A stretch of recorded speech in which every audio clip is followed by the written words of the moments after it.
Magandang umaga po sa ating lahat. Mayo 17, 2020, Sunday School. Kahit tayo po ay nasa kapanahunan po ng COVID, tayo po ay still nanalangin para sa ating kaligtasan, hindi lang po sa ating mga mananampalataya, kundi sa ating pamalaan. Hindi lang po sa ating bansa, kundi sa ibang bansa. Upang sa ganoon magkaroon pa tayo ng bawasan ng magandang fellowship at ang mga kapitbahay o ang ating mga kapwa bansa ay magkaroon din ng kaligtasan sa lahat. Makilala nila na ang paraan ng kaligtasan ay nasalalay kay Kristo Jesus lang. Buksan natin ang ating banal na salita ng Panginoon sa libro ni Revelation chapter 21 verse 1. Ang sabi po ng banal na kasulatan sa verse 1 ng Revelation, "And I saw a new heaven and a new earth, for the first heaven and the first earth were passed away, and there was no more sea." Tayo po ay manalangin, O God Almighty. Salamat, Panginoon, sa iyong mga salita na aming nabasa. Salamat po, O Diyos, sa karagdagan ng aming buhay, kalusugan, pinapagkalubong bawat isa. Ganon din po, O Panginoon, sa pagsuklay mo sa amin spiritually, ganon din po financially. Dalayan po, O Diyos, na bendisyonan po o i-bless mo ang iyong pong salita. Sa lahat ng mga years, magkaroon ng hamon na ikaw makita, Ama, sa mensaheng may At dalayan ko, O Diyos, na bigyan mo po ang pagkakataon ng bawat sa maunawaan ng minsan sa magitan ng pagkilos ng banal na Espiritu Santo. At ganoon din po, natulungan mo yung lingkod. Walang kakayanan magpaliwanag, Ama, kundi sa magitan ng iyong biyaya. Kasangkapan mo ako, O Diyos, at lagi mo ako ikublik upang ikaw ang lagi makita sa mensaheng may ngayon. Dalayan ko, O Diyos, patawarin mo kami, Ama, sa aming mga nagawang kasalanan. Sa lahat man ng palataya, iligtas mo kami, O Diyos, sa virus, sa lahat ng sakit mayroon sa lupa, O Ama. Dahil wala akong hindi mo hawak na panahon.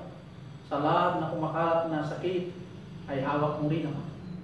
Dalayan ko, O Diyos, na patawarin mo kami, Ama, sa aming mga nagawang kasalanan. Naturuan mo kami laging magpakababa. At ganoon din po, O Diyos, ang bawat mananampalataya ay laging mainis sa larangan ng paglilingkod. Ganoon din po, O Diyos, sa barangay Salvasyon na mission ng Great Seminary Christian Baptist Mission. At ganoon din po, Panginoon, sa aming bansa na magkaroon ng kaligtasan at makilala ang lubusan, the only way going to heaven is Jesus Christ. Dalayan ko, Panginoon, let thy power be work again to thy servant. In Jesus Christ I pray. Amen. Ang sabi po ng Biblia sa Revelation 21 verse 1, "And I saw a new heaven and a new earth." At binanggit ng Bible, "And there was no more sea." See, ang sumulat po ng Revelation po ay si Apostle John, na siya po ay tinapon. Siya po ay inilagay po sa isang isla ng Patmos. Siya po ay in-exile sa isla ng Patmos. Sa kadahilanan po na pinanghawakan po ang salita ng Diyos and for the testimony of Jesus Christ. Napakahalaga ang paghawak o pagbigay halaga ng salita ng Diyos. Sa magitan ang pagsunod kay Kristo, ang pagsunod sa salita ng Panginoon, ay nagkaroon po ng katanungan, is this what I gain for being a soldier of Christ or a follower of the Lord? Ito ba ay ang kabayaran bilang tagapagsunod o bilang sumusunod sa kalooban ng Diyos? Ayon po ang dumating sa kaisipan po ni Apostol John. Maliwanag po, mga kapatid. Sa paglilingkod, ang daming trials. Yung mga persecution was really promotion. Amen. promotion. Inanggit yung promotion eh. For God pulled back the curtain and revealed to him the future. So, maliwanag po na. It is a kind of promotion. Kung ano man po ang persecution. Paano nangyari na ito? Ang promotion po ay pag-angat. Amen. Pag-angat. Nandito ko sa grade 1, napunta ko sa grade 2 o grade 3. Sa spiritual reward, nandun ka sa grade 1. Sa spiritual reward, pumunta ka sa grade 2. Dahil dumaan ka po sa subukan po ng pananampalataya. Kaya binanggit ko yung kung there was no more sin. There was no more sin. Unang puntos. The sea is a symbol of mystery. Symbol. Ang isang basihan po ay sa Psalm 77 verse 19. 77 verse 19. Thy way is in the sea, and thy path in the great waters, and thy footsteps are not known. Say it true. Yung pong 77 verse 19, ang iyong pong daan ay katulad po ng dagat. At ay yung pang mga pamaraan ay katulad po yung pong pinakamalalim na tubig. At ang iyong paghakbang, paglakad, hindi nakilala o hindi po malaman. Ayun po, ay nakalagay po sa 77 verse 19. Kaya, yung kanya pong mga judgments are in the great deep na ayon sa Psalm 36 verse 6, na ito po ay binakapan po sa libro ni Roma 11:33. All the deep of the riches, both of the wisdom and knowledge of God. Kaya, yung pong kalaliman ng karagatan ay mayaman spiritually at ang kanyang karunungan at pagkaalam ng Diyos ay hindi natin alam. Kaya ang title ng Zion, Revival Fires are almost out. Revival fires are almost out. Amen. So, yung pong karagatan o yung pong dagat, ladies and gentlemen, wala pong nakakaalam kung gaano kalalim yan at gaano kalawak.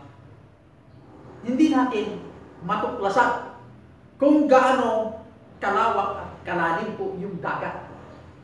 Meron na ba nakatuklas kung gaano kalalim ang karagatan?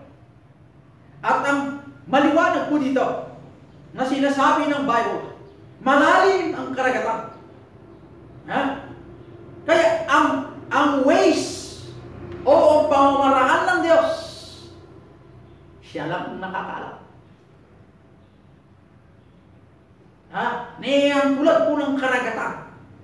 At ganun din po, yung pong paghakbang ng Diyos sa karagatan.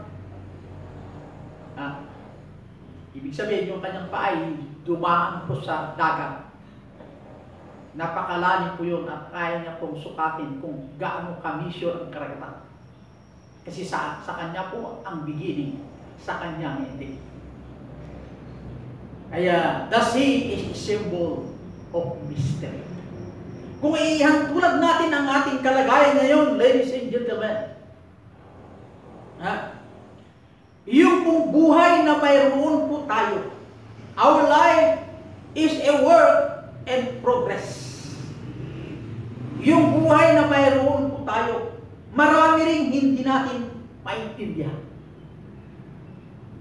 Bakit? Tingnan mo isang po. Si John de Villar.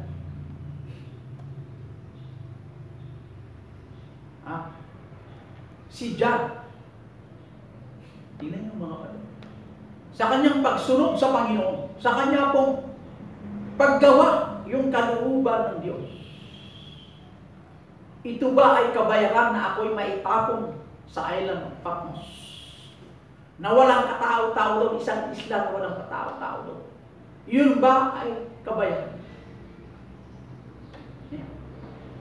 Ha? Eh si John, diba po? It is a promotion, sabi niya. Ha? Si John the Baptist, ito ba ang kabayaran? Yung pagsunod o pagbigay respeto na gawin yung gusto ng Diyos sa buhay natin, kaya ang kanyang kamatayan ay pagputol ng ulo. Amen. Ha? Pero isa lang tinutumbok ng Bible. Ha? Si Jesus Christ nagpakita sa atin ng magandang halimbawa. Anong halimbawa ay binigay niya? Sa pagsunod sa Ama. Kamatayan sa krus ng Kalbaryo. The only begotten Son of God. Pero wala tayong makitang reklamo kundi ang kanya kung mula sa bibig to obey the Father's will. So, our life is a work and progress. Much that happen here is a mystery to us. We grow weary of the process but need to remember, He makes no mistakes. Sa paggawa po ng kalooban ng Ama, sa plano ng Diyos Ama, sa lahat mayroon po tayo sa lupa. Sa pamumuhay natin bilang mananampalataya, na itatalaga sa bawat panahon ng bawat isa. Sa paglilingkod, sinasabi ng Bible, dapat magkaroon tayo ng kagalakan, magkaroon tayo ng saya, magkaroon tayo po lagi ng sigla. Dahil ang buhay lamang dito sa lupa ay pansamantala. Ang trials ay pansamantala, pero isang sinabi ng Bible, yung mystery sa atin po tungkol sa karagatan ay hindi mo mystery sa Diyos. Dahil alam ng Diyos ang sukat ng karagatan at ang lawak ng karagatan. Maluman po yan. Kaya sa buhay na mayroon po tayo maraming mga misteryo sa buhay, hindi natin maintindihan na ang Diyos lamang ang nakatala. Ang buhay, hindi natin alam kung saan tayo mamatay. Siya lang ang nakatala. Pero sa buhay nating pansamantalang hiniram, God is in the construction business. Yung pong buhay na mayroon po tayo ng kahintulad po ng karagatan na maraming mystery. Sa panig po ng Diyos, hindi natin maintindihan. Pero ang Diyos alam niya ang lahat. Bilang mananampalataya, inaabot ng Diyos sa atin na ang Diyos ay nagpapatuloy, nagko-construct sa ating bawat buhay ng bawat isa. Dahil mayroon siyang layunin, mayroon layunin ng Ama. Mayroon layunin ang God the Son na magamit pa ang ating buhay na hinirang. Kaya tuloy ang construction sa ating buhay. Ladies and gentlemen, I challenge you. If you allow God to construct your business, if you allow God to obey His word in every life, every Christian, masaya maglingkod. Pero sa ating kasi mga kapatid, maraming pong gusto sa atin na tayo po ang mag-construct sa buhay na ito, na i-direct natin sa ating gustong pamamaraan. Ang liwanag po, the sea is a symbol of mystery. Kung ang karagatan ay misteryo, hindi natin masukat kung paano nangyari ang karagatan ng malawak at malalim. Ganun po ang Diyos kung paano siya kumilos sa karagatan kasi galing sa Diyos ang karagatan. Ngayon, kung alam ng Diyos at ang Diyos ay may alam tungkol sa lahat mayroon po sa karagatan. Binabanggit ng Bible, God in the construction business in this vessel sa Matthew 16:18. Upon this rock I will build my church. Nagpapatuloy po, nagko-construct. Hindi po yung building.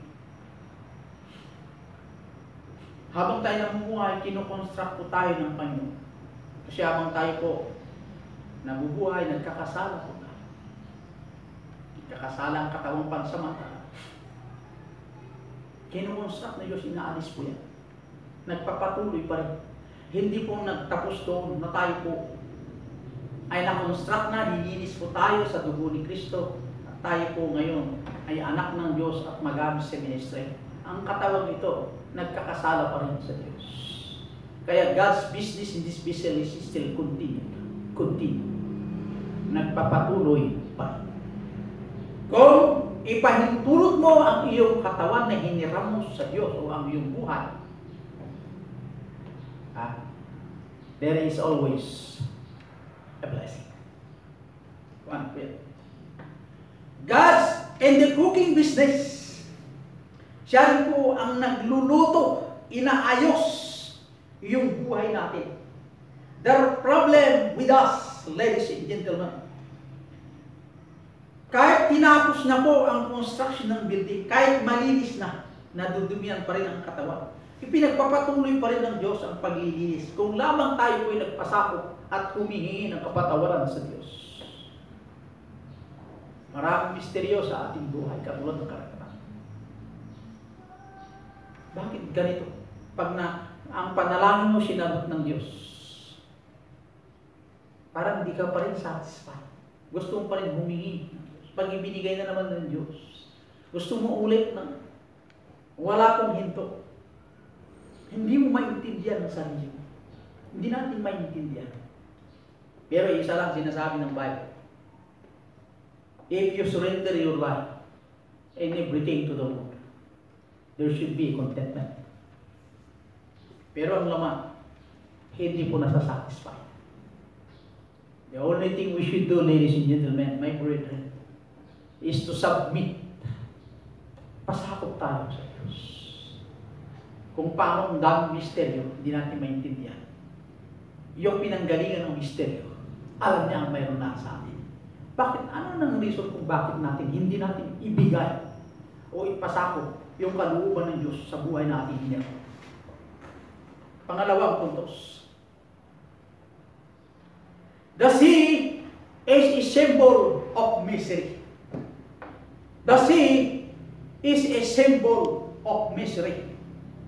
And I saw a new heavens and a new earth. Kasi ipinakita ng Diyos, kaya pusol diyan, yung bagong lupa o lupain o bagong earth. At ang unang langit. Dahil po kasi yung langit na kasalukuyan at ang lupang kasalukuyan ay mawawala. Papalitan po ng bagong langit at bagong lupa. At bakit binanggit ng bago? There was no more sea. Wala na pong karagatan. Sinanggit ito kanina, ang sea is a symbol of mystery.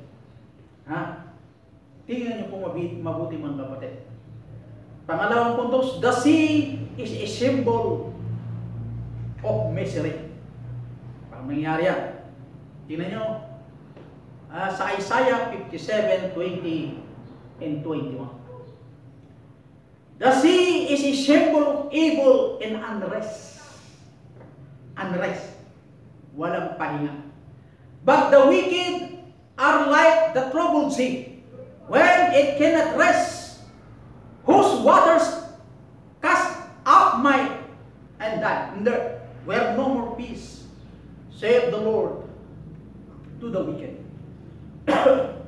The sea is always moving and restless. It is never entirely calm.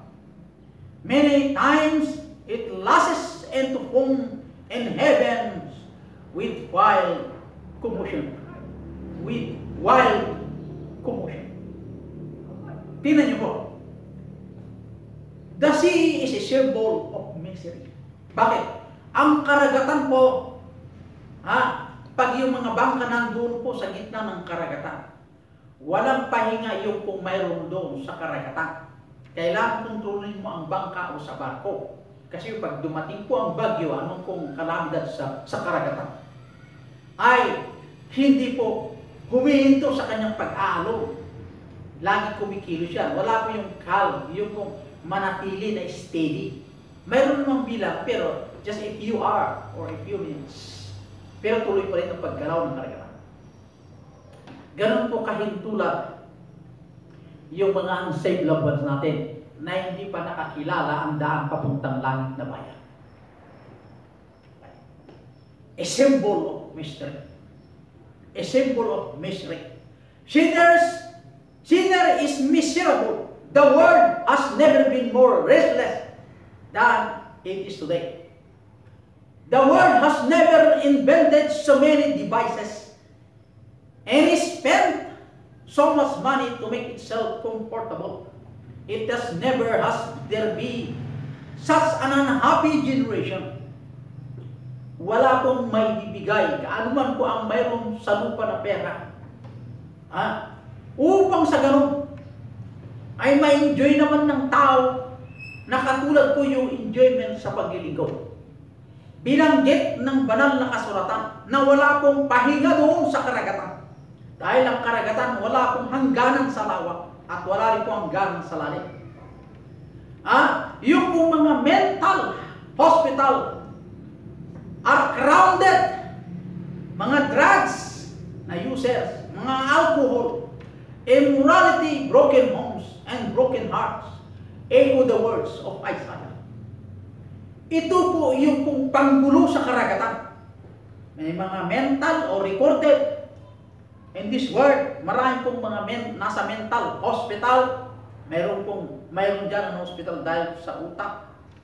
Mayroon din pong mayroon itong mga drugs, nasa kulungan o nasa bilagwa. Mga alcohol o addict sa alcohol. Immorality, broken homes. Yung sira na tahanan. And broken hearts. Echo the words of Isaiah. Sa libro na Isaiah po ang papatunay, ladies and gentlemen. Ang karagatan po ay a symbol of misery. Bakit po? Walang pahinga doon. Ganun po kahintulad itong mga taong hindi pa nakakilala na si Kristo lamang ang daan papuntang langit. Ang alam nila, pag mayroon ng relihiyon, pagsunod sa 10 utos, o pagsalig, o pag-anib po sa sekta, ay ang kanila pong katiyakan papuntang langit na bayan. Maraming nagsasabi, walang naman nakakatiyak sa langit na bayan, pastor. Walang nakakatiyak kung saan tayo pupunta. Tama yun. Hindi natin alam. Pero kung basahin mo ng banal na salita ng Diyos, i-reveal niya na ikaw ay masigurado mo sa langit, as i-reveal niya rin na ikaw ay sigurado sa apoy ng impyerno. Dahil ang Bible is a complete book. The Holy Bible. No, libro ng batas. Yung mga hindi nakakaalam, hindi nag-aaral ng batas. Maraming nakasulat sa batas na hindi natin alam. Pero yung nag-aaral ng batas, maraming dapat natin pakinggan. Meron pa lang gano'n, meron din pa lang ganito. How much more sa salita ng Diyos? It was the spiritual word of God. Maraming kamangha-mangha, pero pagbasahin ng salita ng Diyos, i-reveal sa iyo ang katiyakan ng langit. The only way going to heaven is Christ alone. Hindi sa magitan kahit ano man yan. Huwag pwedeng dagdagan. Dahil sinabi ng banal na kasulatan, it is already finished. It is finished. Tapos na po ang kaligtasan natin. Siya na po ang tumakos. Dagdagan mo pa. Oy, ito yung nangaral lang dyan, makinig kayo sa salita ng Panginoon. Kung alam mo lang ang Bible mo, madali pong mahalata yung nagtuturo hindi tama kasi gumagamit din sila ng salita ng Diyos. Even Satan use also the Bible. Di ba nasusulat sa banal na salita ng Diyos? Sabi rin ni Satan, this is written. Ginamit din ni Satan yung salita ng Diyos. Tanungin mo yung ngaral na yan. Ikaw ba tiyak talaga 100%? Ayun na naman nakakatiyak. Isa ka nakatiyak. Kaya, itong salita ng Diyos, ladies and gentlemen, mas maganda dito tayo kung mag-base. Kaya, sin is miserable. The sin is a symbol of evil and unrest. Walang pahinga. Sinners is miserable. The world has never been more restless than it is today. Kaya maliwanag na church are increasing. The church are decreasing, I should say, in number. The shout of victory is being silent. Why? Because, as being stated in our title, revival fires are almost up. Revival. Yung pong, lagi tayong masigla spiritually, fires us always by the Word of God. But it is almost gone because we are enjoying, tayo po'y nag-i-enjoy yung worldly pleasure, worldly power, answered prayers, natural pleasure. But we forgot the center, ang sentro ng pamumuhay is to praise and to glorify the Lord. Amen? Yun ang nakalimutan natin. Kaya, yung church are desperately trying everything just to stay alive, to stay afloat. Kaya nga, ang iyong pastor at yung mga front fighter ng church are really trying to kneel down o to kneel at the altar, to pray for the members, to stay alive in the faith, or to be on fire in the ministry, that our heart burden for the lost should be at that. Kung tapos na ang ating buhay, dapat manatili na tayo ng buhay ang ating pananampalataya. Kaya, ladies and gentlemen, ang gawain ng Panginoon ay hindi po nahihinto o hindi po humihinto, kundi lagi nagpapatuloy. Ano man po ang sitwasyon ng bansa, nasa kalamidad man, o ano man po ang ating narating sa ating bansa, nasa kalagayan man na decrease ang lahat, bumagsak ang ekonomiya, may karoon po ng pag-collapse ng bansa, ano man po ang ating kalagayan. Remember our commitment unto the Lord. Yung buhay mayroon ka. Yung buhay mayroon po tayo. Misteryo sa akin. Sino ka na dapat mahalin ng Diyos? That is mystery. Amen. Sino ka na bigyan ka ng buhay at ganun din kakasama ka sa Diyos? That is a kind of mystery. Masukat mo ba yun? Kaya niyayang tulad po ng dagat. Pero ang karagatan ay niyayang tulad din is simple of mystery. Marami rin hindi natin maintindihan. May mga asawa, gusto magkaroon ng 5 asawa. Hindi pa rin kontento. Kumain ka ng manok, hindi ka pa rin kontento. Gusto mo kumain pero ng ibang. Natural lang yun sa physical. Pero yung gusto ng Diyos, ayaw naman ng lamang. Doon tayo nag-away-away. Physical at yung will ng Diyos sa buhay na mayroon po tayo. Sa ayaw natin at gusto, ang buhay mo, pag-aari. Ayaw mo at gusto, siya ang may-ari. Ayaw mo at gusto, siya pa rin ang dapat masunod sa buhay. Pero magpasalamat tayo sa Diyos Ama.